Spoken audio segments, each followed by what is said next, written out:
Good morning, everybody, and welcome to our fourth session of Worship Matters. We do apologize. We had a failed attempt to air it yesterday, so we decided to repost it today. I am shortening this presentation a fair bit because it turned out to be quite long. It was just a couple of minutes over 1.5 hours. So there's a lot, it's a wealth of material out there to talk about. What I will start off with are what are known as the shape note hymnals. Now, I don't know if any of you out there have ever seen some old hymn books that had notes that were shaped other than just oval. I remember as a child seeing this for the first time. My father was a minister in the Pentecostal church, in the Full Gospel Church of Canada. And this was on the prairies way back in the 80s. And in his office, he had a collection of these old hymnals. Now, I don't know if you know those old wooden church buildings, and it's got that smell when you come in, and it smells like wood, and it smells like old books. And I just loved going through all the old hymnals that he had at the back there in his office. And I looked at these hymn books, and I'm like, oh, they've got all these different shapes. What's with this? You know, they were diamonds and squares and triangles, up pointing, down pointing, all sorts of things. And I came to learn about the shape notes. Now, what it was that it was actually a teaching device. So within a scale, every single note, the 7 notes of the scale, the do, re, mi, fa, sol, la, ti, and then of course do repeats again. So the 7 notes of the scale, each has a different shape to the note, which is really fascinating. And it was brought in the 1700s and into the 1800s as a learning device. There were first hints of using it in Europe, particularly Italy, but it really took off in New England, where a lot of singing schools and music schools began opening up. And what happened was that there was a hymnal that was called the Sacred Harp. And I've seen through many hymnals that there's all these old pieces of music from the Sacred Harp. Well, what's that? It was a collection of hymns and songs that were written in the shape notes. These books were specifically used for teaching people music. Most of it was sacred repertoire, of course. And they started being used in churches. Now, the interesting thing with the Sacred Harp is that it spurred off a whole series of later hymnals that started coming out. We see things like the Shenandoah Harmony, the Christian Harmony. We see a version for the African Americans, the colored Sacred Harp. So we're seeing a whole lot of other books. The Missouri Harmony, Southern Harmony is another very popular shape note hymn book that came out. I don't know if you can see on the picture, but all these books were oblong or rectangular rather than square or portrait shape like we're used to today. They were long books. All the parts were separate, so there was nothing together. No consideration was actually really given to accompanists. Back then, most of those little rural churches were not using instruments at all. There were no organs or pianos being used. So unaccompanied a cappella singing was the norm of the day. And what they would do is that they would come together and sit in a big square so that you have 4 sections, of course. So you have soprano, alto, tenor, and bass. And they would all gather together. Now, there was no set rules as to where women and men had to sit. The melody was usually written in the tenor part, which is a very, very old practice, by the way. Today, whenever we see this kind of arrangement where the melody shifts to the tenor, we call it fa bourdon. And the other 3 voices, including the soprano, add the harmony. And the tenor takes the melody. By the way, the word tenor actually comes from Latin, tenere, which means to hold or to hold onto or grab. So the tenor, the tenor, holds the melody traditionally, and the other parts fill in the harmony. That was the case with these shape note hymnals, is that the melody was in the tenor and the other parts filled in harmony. Now, it was only much later, I would say from about the middle 1800s into the late 1800s, that alto part appeared in these hymnals. Traditionally, they were just three parts. You had what was called a treble, or a high part. It was a harmonic part, and it was sung by high voices, both male and female. Then you had the tenor part. It was sometimes called soprano in some books, and it was also sung by men and women. And then, of course, bass. Later on, we see the addition of alto. A lot of these old hymns were rearranged, and alto parts were put in. One of the characteristics of the style of singing that was used for this, particularly once it started spreading from New England down southwards along the eastern seaboard into the Appalachians and the Alleghenies, and then, of course, into the deep south, is that it was loud. It was boisterous. It was very highly animated singing. One could probably say that things like subtlety of tone, timbre, blending, and dynamic shifts and changes were not of big consideration. So it was really a gathering of amateur singers singing for the joy of singing, rather than trying to wow or impress in the concert halls.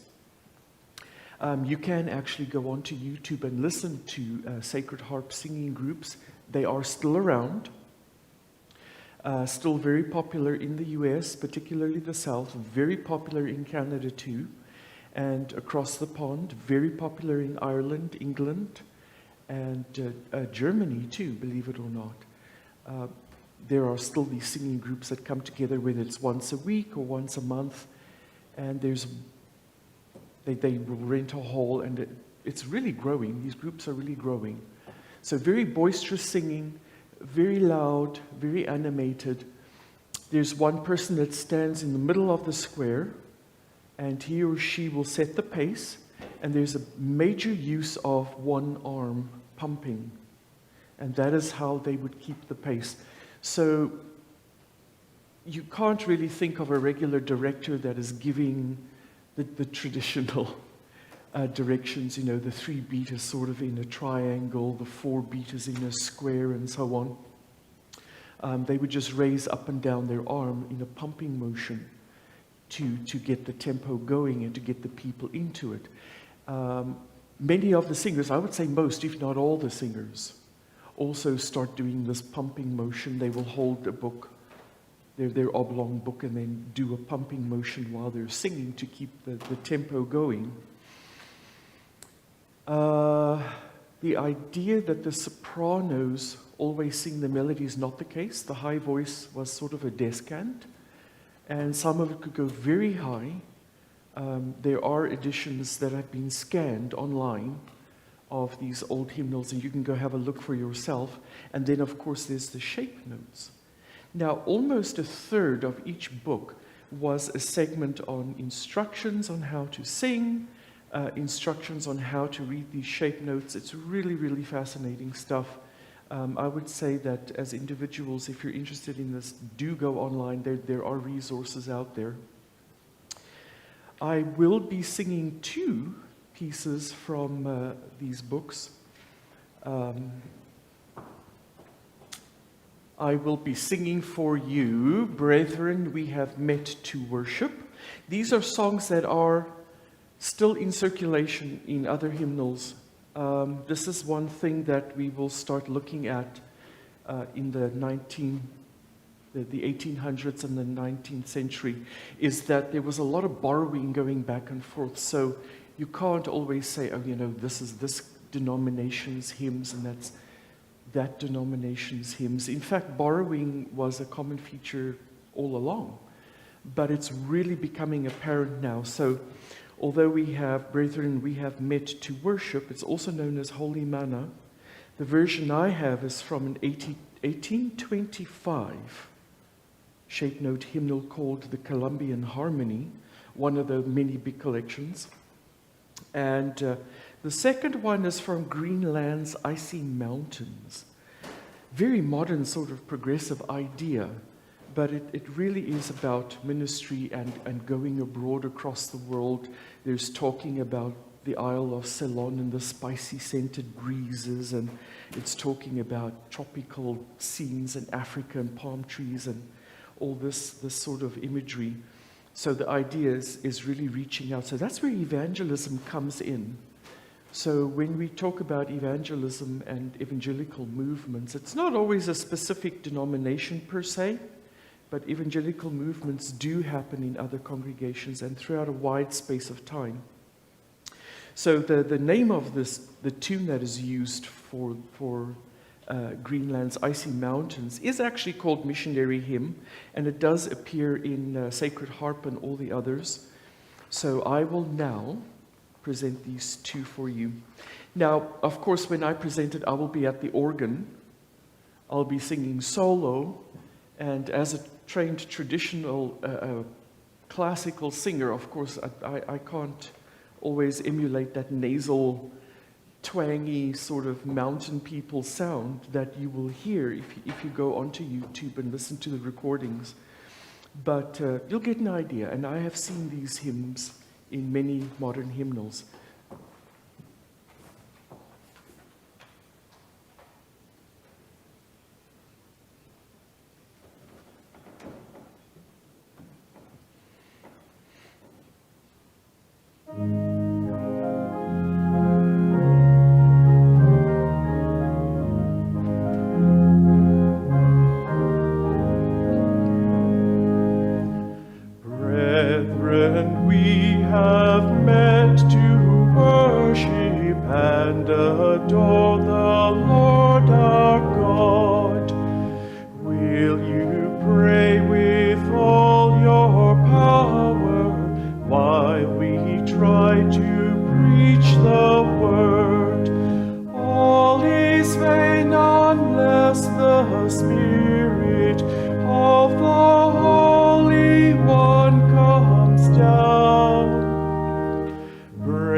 Sisters, will you join and help us? Moses' sister aided he.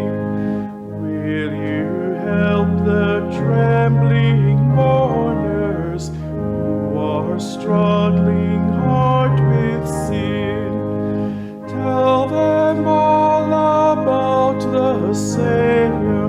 Tell them that he will be found. Sisters, pray, and holy manna will be showered all around.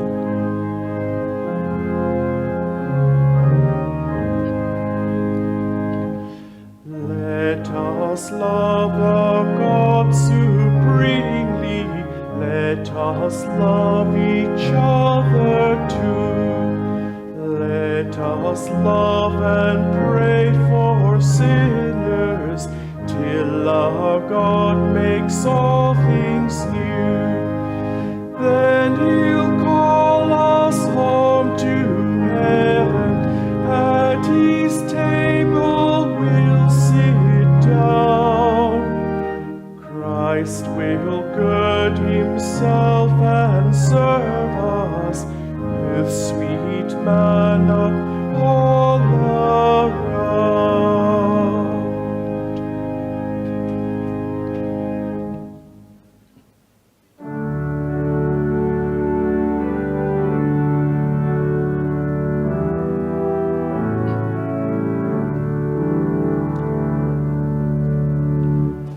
From Greenland's icy mountains winds from India's coral strand, where Afric's sunny fountains roll down their golden sand. From many an ancient river, from many a palmy plain, they call us to deliver their land from error's chain.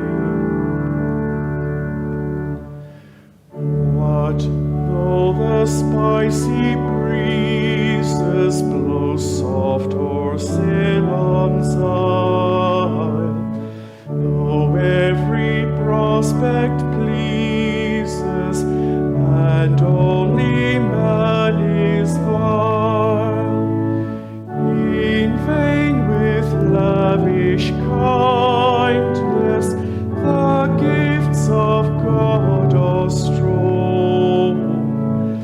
The heathen in his blindness bows down to wood and stone. Shall we, whose souls are lighted with wisdom from on high, shall we to men be knighted, the lamp of life deny? Salvation, oh salvation,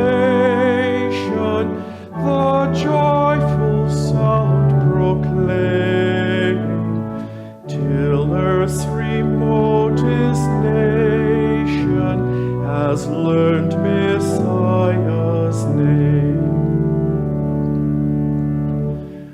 Waft, waft, he wins his story, and you, ye waters, roll, till all the sea of glory it spreads from pole to pole, till o'er our ransomed nature the Lamb for sinners slain, Redeemer, King, Creator, in bliss returns to reign.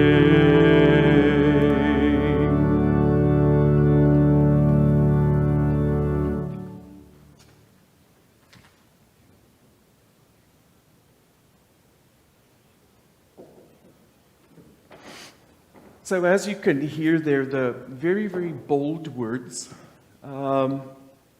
which is typical of the earlier hymns, where they address things like sin and, we need to reach out and save the lost. What I am moving now into is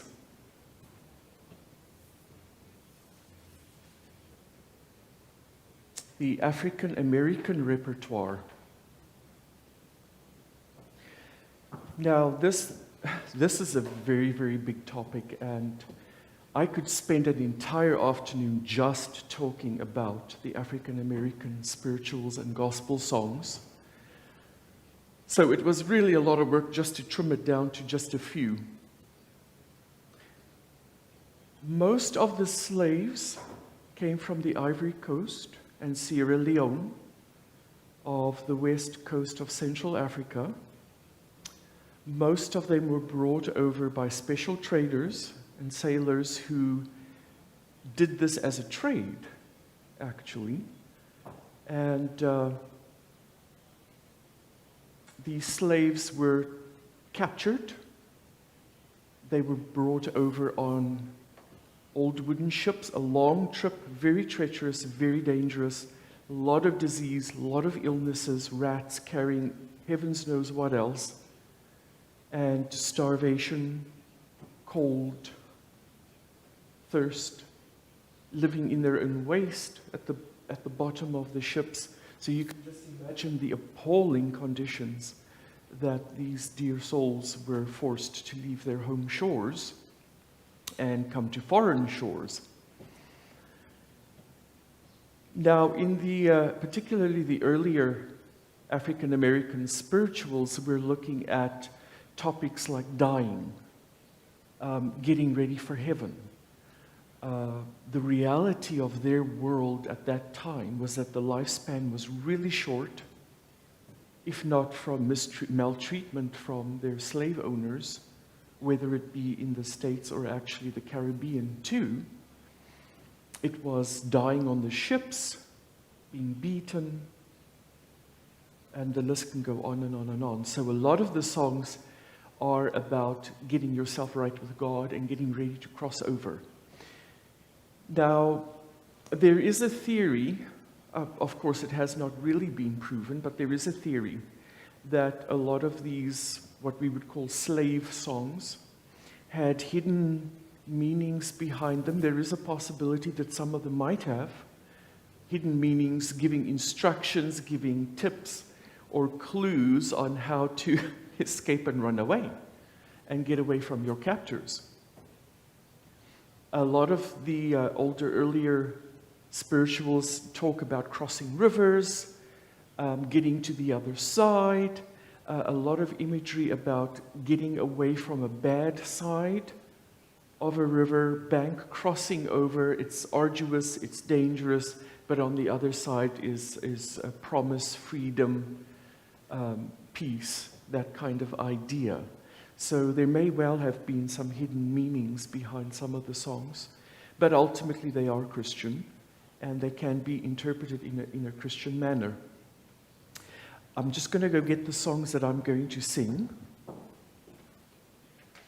In fact, one of them is indeed a song about river. I will be singing Deep River. Oh, I know the Lord laid his hands on me. This is a lovely song. Now, the songs do cover a wide range of mood and feeling. They aren't always dark and gloomy.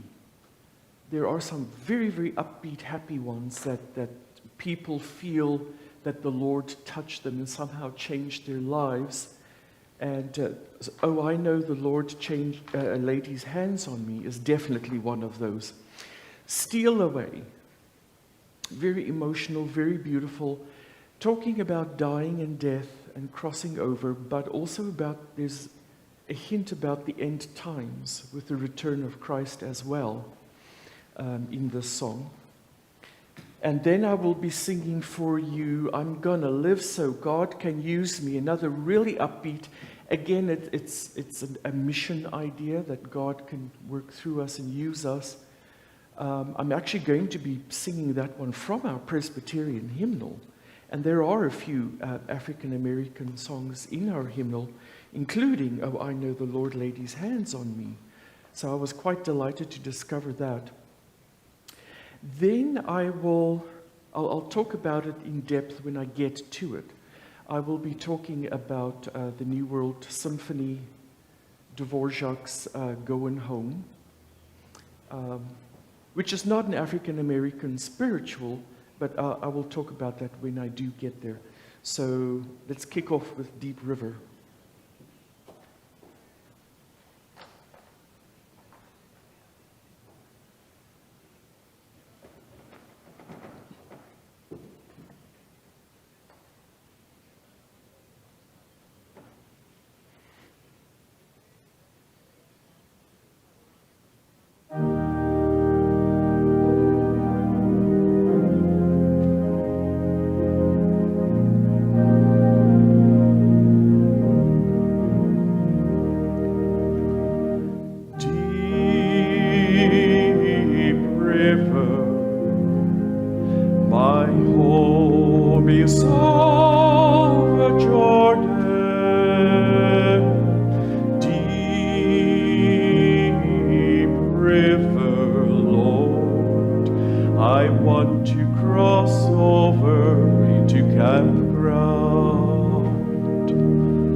Where all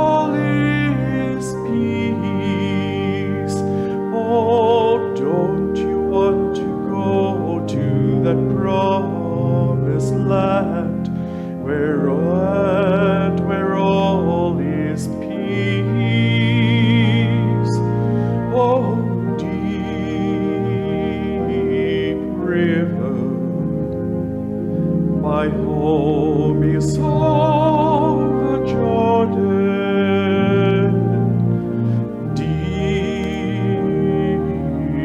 river, Lord, I want to cross over into campground. I want to cross over into campground.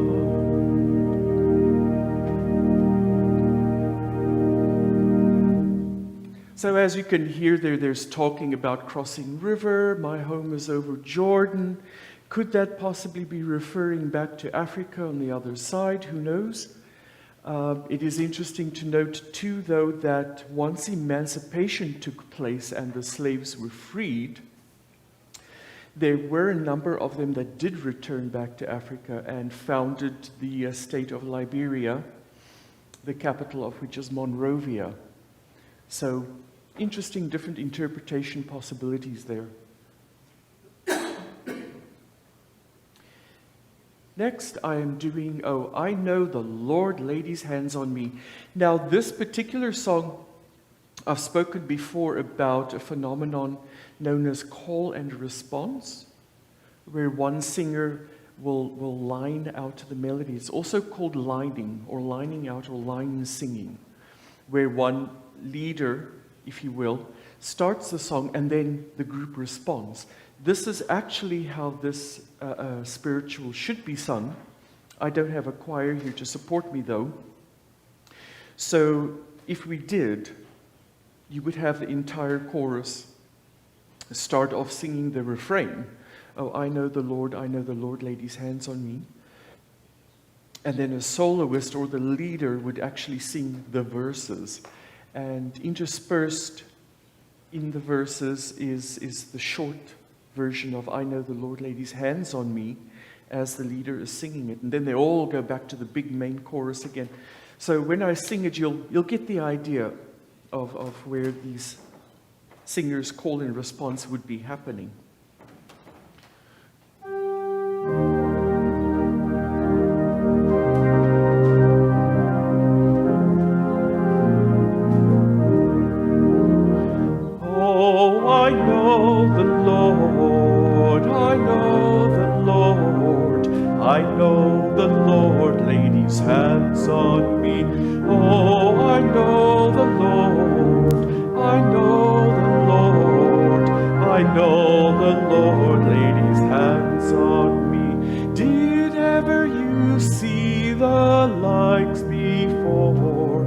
I know the Lord laid his hands on me. King Jesus preaching to the poor. I know the Lord laid his hands on me. Oh, I know the Lord. I know the Lord. I know the Lord laid his hands on me. Oh, I know the Lord. I know the Lord. I know the Lord laid his hands on me. Oh, wasn't that a happy day? I know the Lord laid his hands on me. When Jesus washed my sins away, I know the Lord laid his hands on me. Oh, I know the Lord. I know the Lord. I know the Lord laid his hands on me. Oh, I know the Lord. I know the Lord. I know the Lord laid his hands on me. Some seek the Lord and don't seek him right. I know the Lord laid his hands on me. They fool at night and pray all day. I know the Lord laid his hands on me. Oh, I know the Lord. I know the Lord. I know the Lord laid his lays hands on me. Oh, I know the Lord, I know the Lord, I know the Lord laid his hands on me. My Lord's done what he had said. I know the Lord laid his hands on me. He sealed the sick and raised the dead. I know the Lord laid his hands on me. Oh, I know the Lord, I know the Lord, I know the Lord laid his hands on me.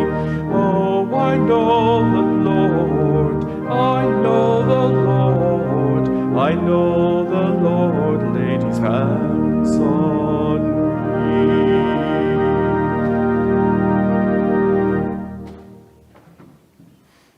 So as you can hear, some of these spirituals are almost leading up to the gospel sound.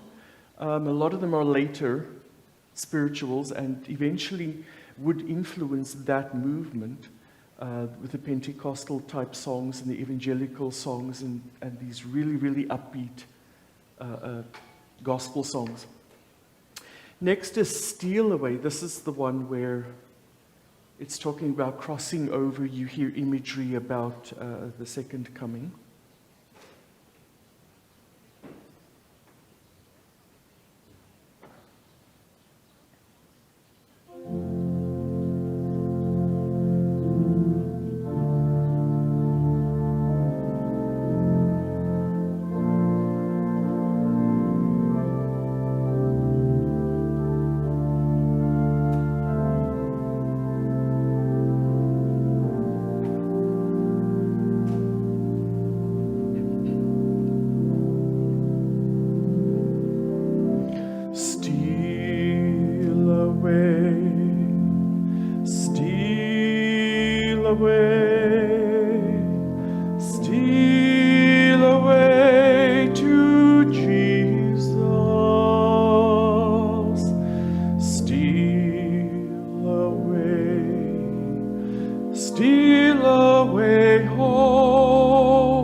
Steal away home.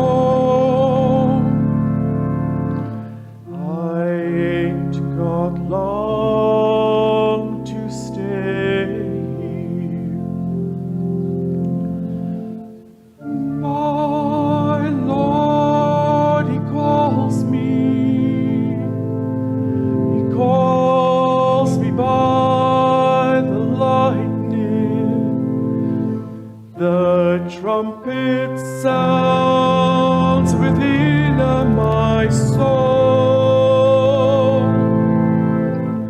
I ain't got long to stay here. Oh, steal away, steal away, steal away to Jesus. Steal away, steal away home. I ain't got long to stay here.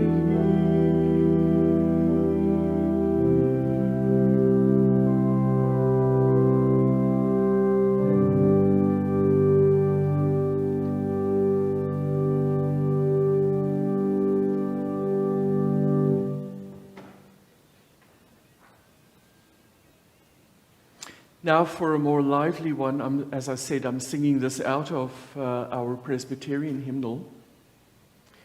I'm gonna live so God can use me. Where's that vibrato?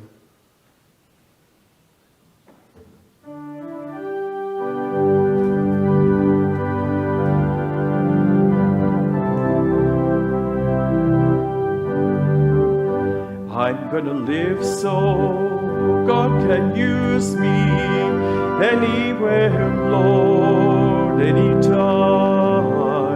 I'm gonna live so God can use me anywhere, Lord, anytime.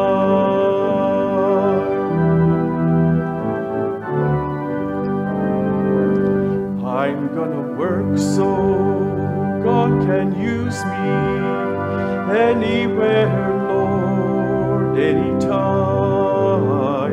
I'm gonna work so God can use me anywhere, Lord, anytime. I'm gonna pray so God can use me anywhere, Lord, anytime. I'm gonna pray so God can use me anywhere, Lord, anytime.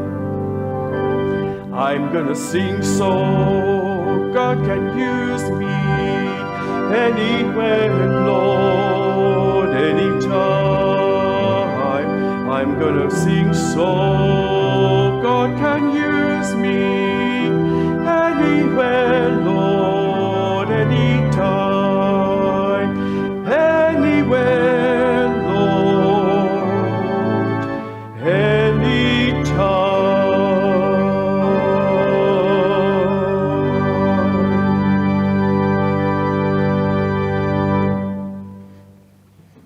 Very lively and upbeat. Now I have actually heard it sung slower in a more bluesy style, which is really, really different for this.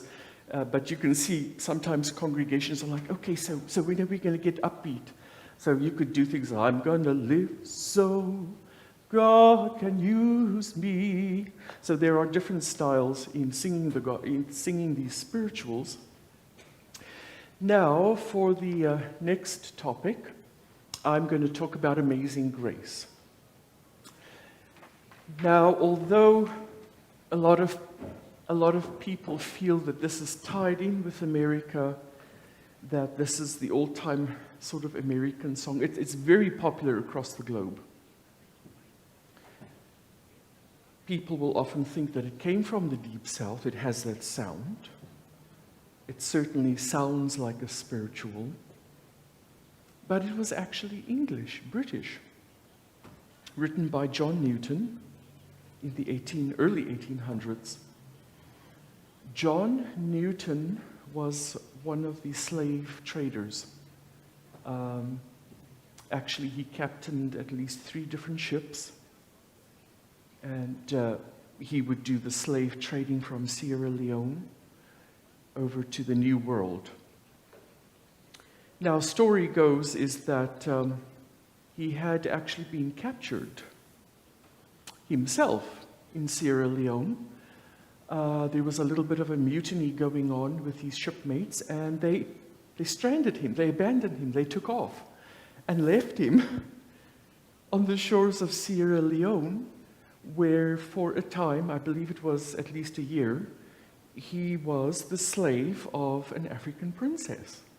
And she was apparently brutal and treated him just as much as she treated any of her other slaves, with absolute brutality. So in a way, he got to see what it was like being a slave and being mistreated and beaten.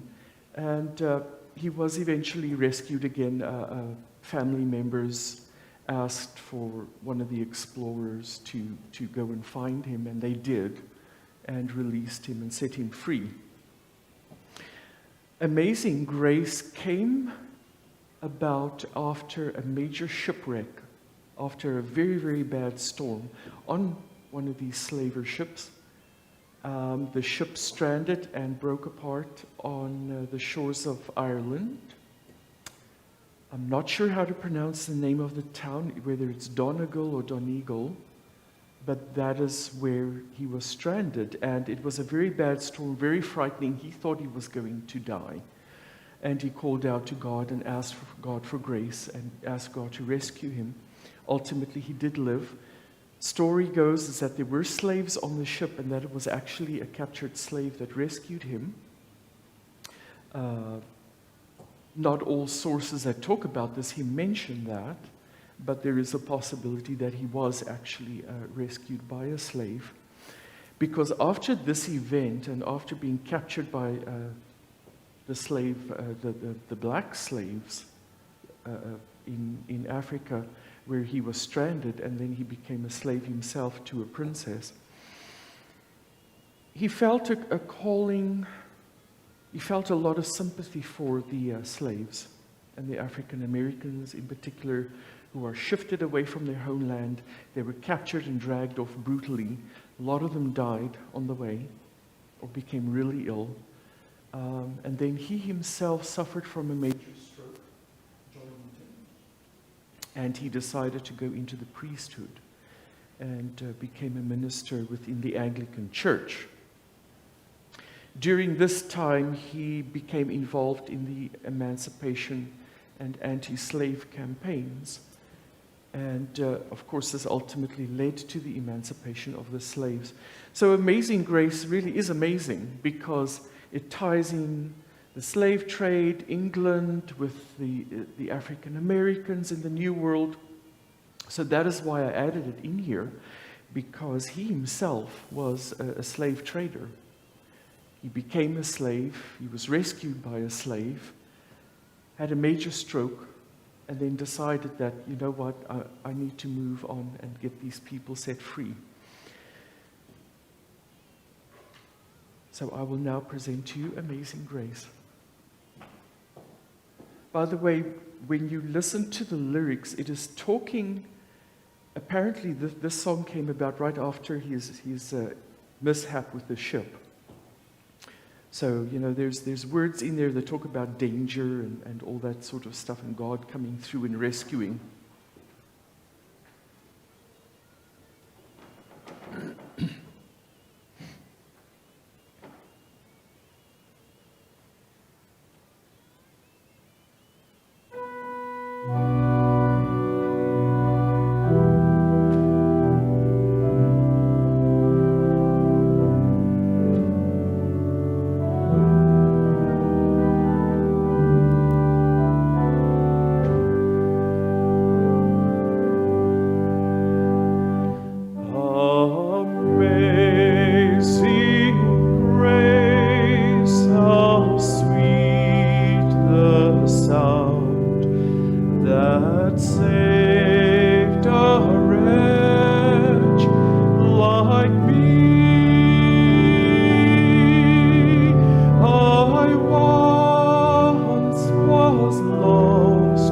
But now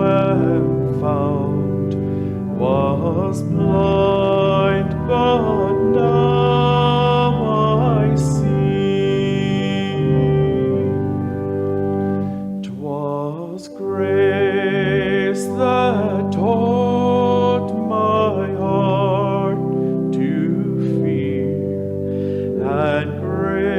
is my fears relieved.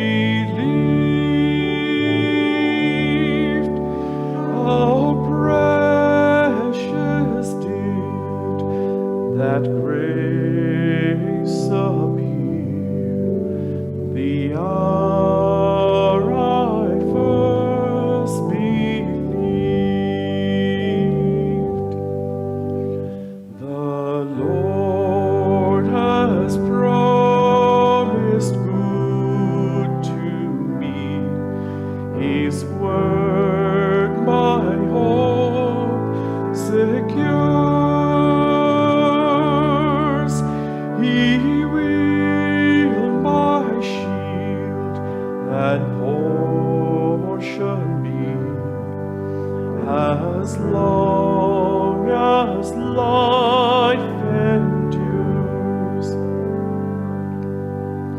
Through many dangers, toils, and snares, I have already come.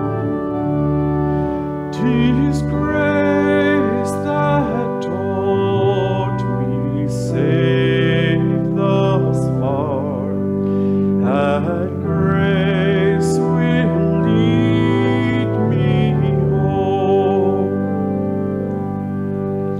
When we've been there 10,000 years, bright shining as the sun, we've no less days to sing God's grace when we first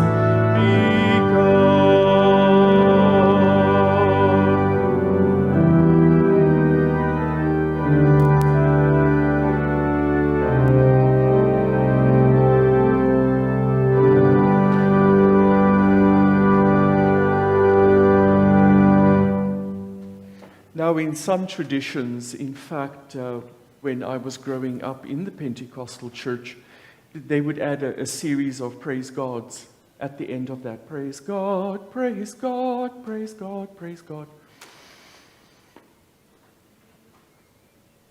It can get very animated. In fact, even a key change there would be quite lovely. What I am going to talk about right now is a piece not even written on American soil, much like Amazing Grace. But this is going to wrap up our session with the African American spirituals. The reason I have put Going Home in here is that it was written by Antonin Dvorak, who came from Bohemia. Today that is the Czech Republic.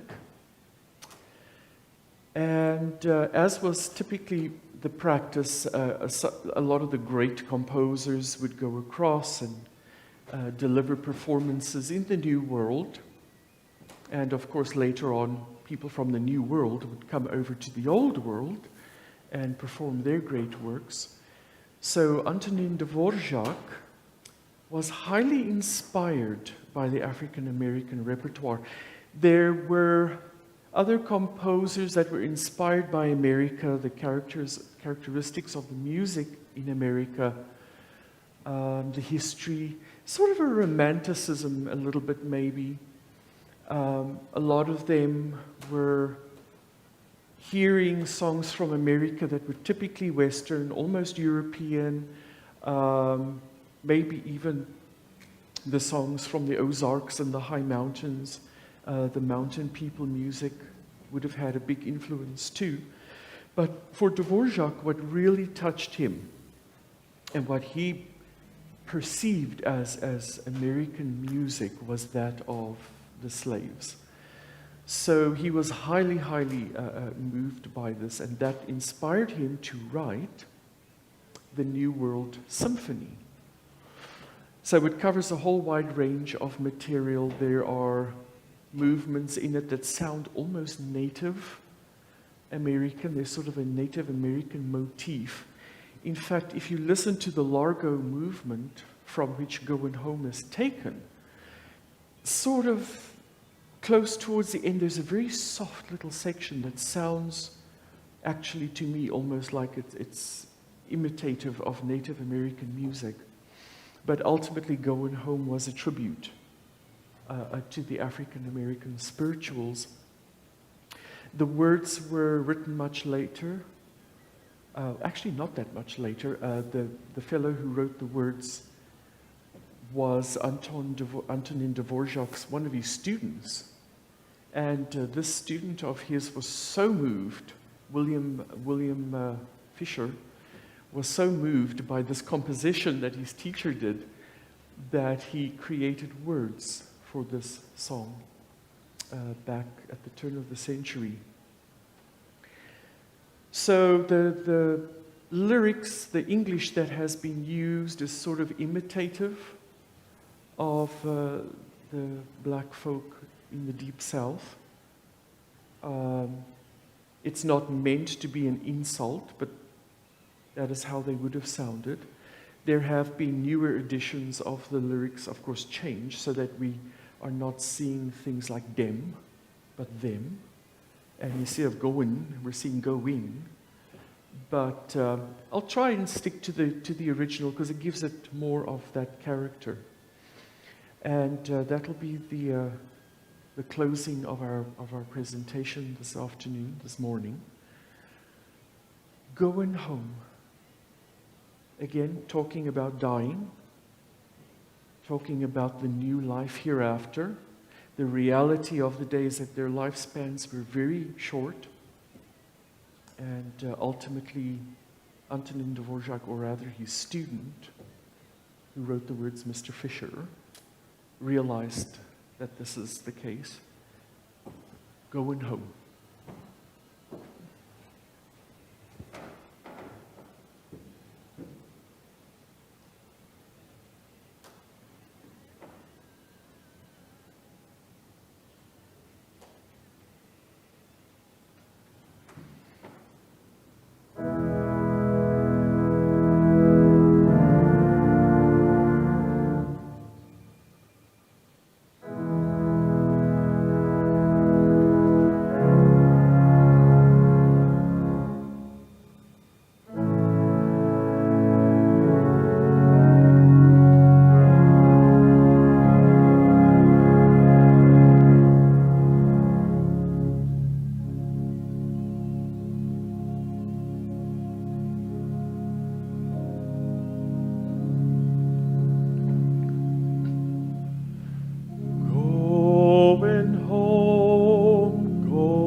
Friends I knew.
away, no more longing for the day, going to Rome no more.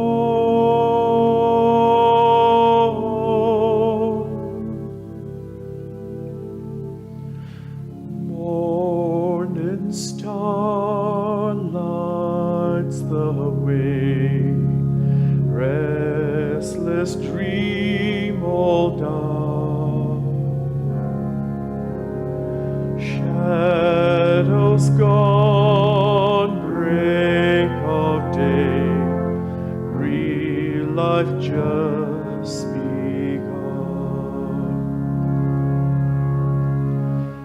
There's no break, ain't no end, just a living on, wide awake with a smile, going on and on.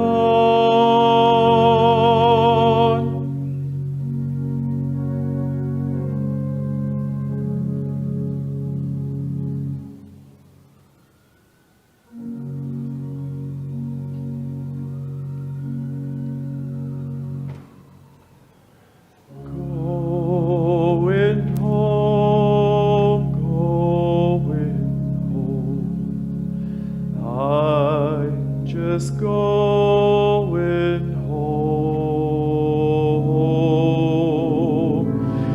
It's not far, just close by, through an open door.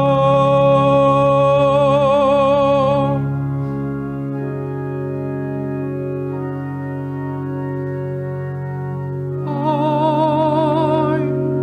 just going home.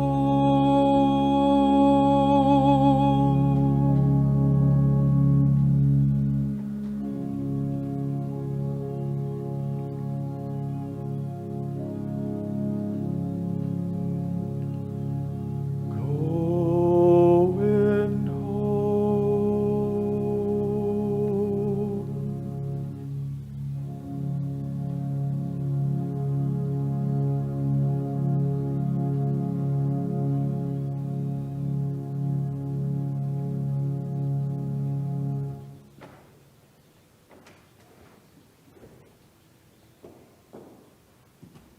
Very moving piece, and I'll tell you what, even just singing it chokes me up and I want to burst into tears while performing it. So we have had an in-depth look into the heart and soul of these people, and I thank you so much for joining me.